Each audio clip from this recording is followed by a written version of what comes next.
Burt Lancaster talks about the gay actors that worked in Hollywood in the past. He went out with people in private. On November 2, 1913, in New York City, Burt Lancaster was born Burton Stephen Lancaster. Lancaster was from a working-class background and first worked as a circus acrobat and athlete, showing off the athletic skills that would later define many of his early cinema roles. His expertise in acrobatics wasn't simply something he did as a kid, it was a key part of what made him so good on screen. He could do his stunts with amazing agility and confidence, which was very unique for actors of his period. Lancaster's move from the circus ring to the big screen started in the 1940s when Hollywood started to realize how good-looking, tall, and naturally charming he was. The Killers, a movie from 1946, was his big break. He played a former boxer who was doomed. Not only did this movie make him famous, but it also showed that he was a serious actor who could play complicated, intense roles. Lancaster was different from many of his peers because he could combine tough masculinity with deep emotional complexity. This allowed him to work in a wide range of genres, from film noir and westerns to epic dramas and social problem pictures. One thing that made Lancaster's career stand out was that he was brave enough to go against Hollywood's norms and expectations. Along with Harold Heck and James Hill, he started his own production firm, Heck Hill Lancaster, in the 1950s.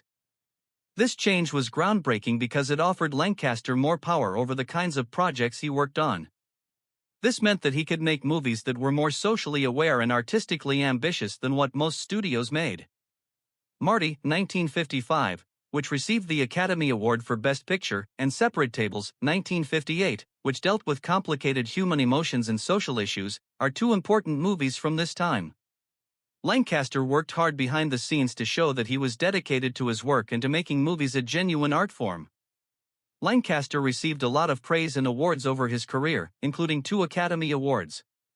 He won his first Oscar for his dramatic performance as an ex-convict seeking to start over in Elmer Gantry 1960. His portrayal was amazing, it had charm, danger, and moral ambiguity, which showed how wide his range as an actor is. He earned a second Oscar for his portrayal in Birdman of Alcatraz 1962, in which he played a convicted killer who became a recognized jail reformer and bird specialist. These performances showed how good Lancaster was at playing highly flawed, complicated people with empathy and depth, making the characters more than just caricatures. Burt Lancaster was known for more than only his work in movies. He was also known for his strong beliefs and activism. He was a strong supporter of civil rights and social justice, and he often used his fame to help causes he believed in. At a period when Hollywood was hesitant to get involved in politics, Lancaster stood out as an actor who was willing to speak out against racism, inequality, and injustice. He fought for unions and artists' rights, which showed how much he cared about fairness and human dignity. People in the audience, his peers, and the community as a whole respected him for these traits. Lancaster's influence on movies lasted far into the 1970s and 1980s, when he kept taking on difficult and varied roles. His later performances in The Swimmer, 1968, a surreal and psychologically intense movie that has become a cult classic, and Atlantic City, 1980, which earned him another Academy Award nomination, are some of his most famous. In Atlantic City, he showed how well he could play older characters with depth and emotion.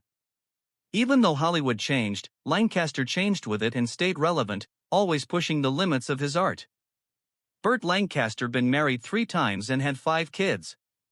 Each marriage and family narrative showed how he grew and faced new problems. His complicated private life often ran parallel to his famous and busy job in Hollywood. This showed the human side of a star whose public persona was known for his charm and physical strength. He married June Ernst initially. She was a woman whose life was very connected to the circus and aerial performance. June Ernst was not like other wives. She was a trapeze artist herself and came from a family that had been doing aerial art for a long time. Her mother was a famous female aerialist, a unique person in the circus world at a period when women were breaking new ground in the field. Ernst had inherited this brave spirit and talent, and she was already a skilled acrobat before she married Lancaster. Burt was quite close to June's circus family after they got married. He performed with them and worked on his own acrobatic skills. Lancaster's physicality and athleticism became important parts of his film presence later in life during this time. But even though they had a lot in common and did well in their careers, the marriage was not meant to continue. There is some confusion about when the couple broke up and got a divorce in the late 1930s. Contemporary media reports indicated the year 1940, although subsequent biographers examining data and recollections have estimated dates as late as 1946. This difference has made it hard to figure out the order of Lancaster's relationships and marriage to his second wife. He married Norma Anderson for the second time. Their relationship started in a unique way during World War II. Norma Anderson, 1917 to 1988, was a stenographer who stepped in to replace an actress who was sick in a USO show meant to entertain American troops stationed in Italy. This is when fate stepped in. Norma saw Burt Lancaster in the crowd on her way to town from the airport and was immediately taken by how attractive and powerful he looked. She was curious and asked a nearby cop, "Who is that good-looking officer, and is he married?" The officer saw a chance and set up a blind date for the two of them that night. Their meeting was the start of a long and important time in Lancaster's life. In 1946, they got married and began a complicated and politically active relationship. Norma was very active in political and social matters, and she used her enthusiasm for advocacy to help others. Their bare home included a room full of printing presses and supplies for large mailings. This showed how much Norma cared about the League of Women Voters, which works to educate and encourage voters, especially women, to take part in democracy.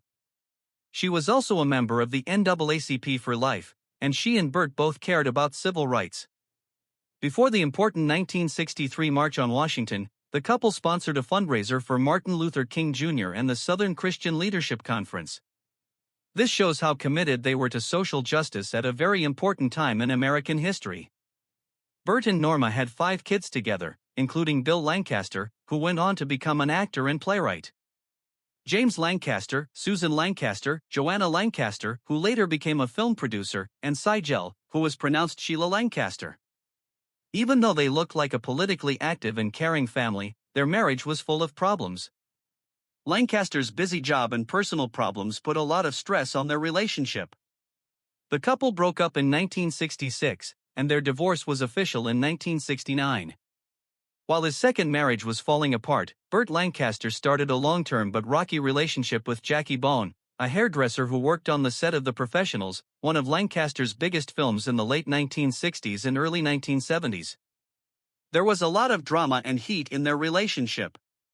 One of the most memorable things that happened was when Bone smashed a wine bottle over Lancaster's head during a dinner party with famous people from the industry like director Sidney Pollack and actor Peter Falk. This episode showed how passionate but often rocky their relationship was. In the end, their love ended when Jackie Bone changed her religion. Lancaster, who had complicated ideas and ideals, is said to have thought that he couldn't make sense of their different spiritual approaches, which led to their breakup. Burt Lancaster's third and last marriage took place later in life, when he married Susan Martin in September 1990. This marriage was very different from his other ones. It was quieter and less public. It lasted till his death in 1994, giving Lancaster company in his later years.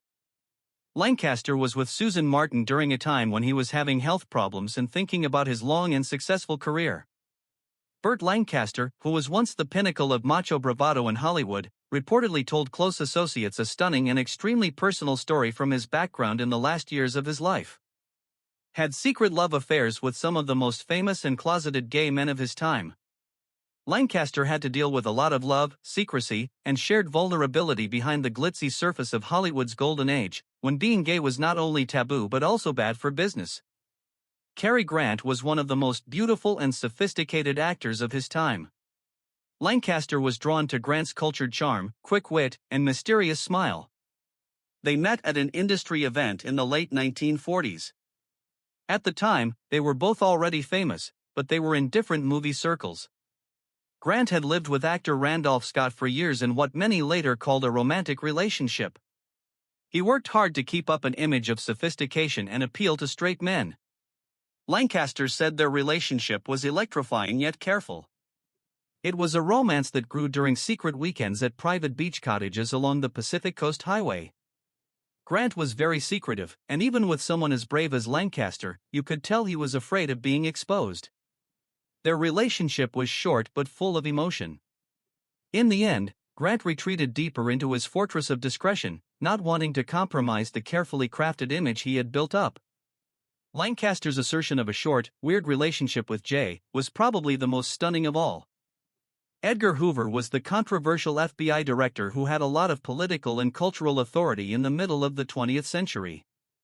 Hoover was never married, and there were rumors that he had a long-term relationship with his aide, Clyde Tolson. He was not an actor, but he had a lot of power over how law enforcement and morality were portrayed in the media, which kept him close to Hollywood. Lancaster remembered meeting Hoover at a high society charity banquet in Washington, D.C. through common friends. Their relationship wasn't very romantic, but it was full of power struggles and secrets. Lancaster said that Hoover was a man who wanted closeness but was afraid to look at himself. Although the relationship was very disturbing, it gave Lancaster a rare look into the psyche of one of the most mysterious figures in American political history. Rock Hudson, the perfect starring man, tall, gorgeous, and viral, became one of Lancaster's most emotionally difficult partnerships. They met on the set of a movie in the early 1950s, and their affair happened during the height of Hudson's celebrity. Hudson lived in constant fear of being outed because studio handlers kept a close eye on him. This fear came true when he died of AIDS in 1985, which forced the world to face the truth he had kept hidden for so long. Lancaster thought of Hudson as a kind person with a gladiator's body who wanted love but thought it would never happen. Their romance included long drives into the desert, away from the cameras, where they could breathe freely, at least for a weekend. Lancaster understood Hudson's desire for privacy, and their relationship waned not because they didn't love each other, but because it was impossible to stay together in a world that required denial. Ricky Nelson was the most surprising name on Lancaster's list. The teen idol and clean-cut TV star from The Adventures of Ozzie and Harriet. Nelson, who was almost 20 years younger than Lancaster, is said to have had a short but rocky relationship with the older actor in the early 1960s. Lancaster was already a well-known celebrity, while Nelson was still trying to make the transition from child actor to adult artist. Nelson's friendship with Lancaster, however short-lived, was very important to him. He saw Lancaster as both a mentor and a protector. Lancaster, on the other hand, knew there was an imbalance and ended it gently, thinking that Ricky needed time to figure out who he was, both at work and in his personal life. He remembered Nelson with great love, calling him the boy who sang like a breeze and kissed like someone who had never been permitted to want. Finally, there was Marlon Brando, who was probably the most complicated and smart person on Lancaster's list. Brando was the opposite of Lancaster. Impulsive, strange, and not afraid to break the rules. Lancaster remembers that their affair was like a volcano. In the late 1950s, they met at a politically hot Hollywood event, and there was an instant, strong, and raw spark between them. Brando, who was known for being sexually fluid and going beyond the rules, charmed Lancaster with cerebral conversations, intriguing challenges, and an irresistible sensuality. Their relationship was a mess because of their egos, artistic competition, and the fact that they both wanted to emotionally and physically dominate each other. Lancaster said of Brando, "The only man I ever met who could make me feel completely undone just by looking at me." Their relationship lasted on and off for several years, but it ended when the weight of keeping it a secret and their different personalities became too much to handle. Each of these relationships, which were kept secret from the public, showed a very different side of Burt Lancaster than the one that was shown on TV. The swashbuckling hero and tough leading man were hiding a guy who had loved sincerely, sometimes carelessly, and always in quiet. Lancaster didn't want to be sensational when he revealed these identities late in life. He only wanted to be free from decades of lying, protecting, and hiding a truth that defined him just as much as any movie character ever had.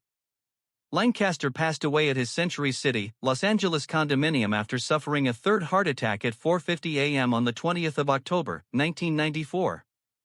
His corpse was burned, and his ashes were spread under a big oak tree in Westwood Memorial Park, which is in Westwood Village, California. A modest square plaque on the ground with the words Burt Lancaster 1913 to 1994 commemorates the spot. No memorial or funeral service was performed for him, as he had asked.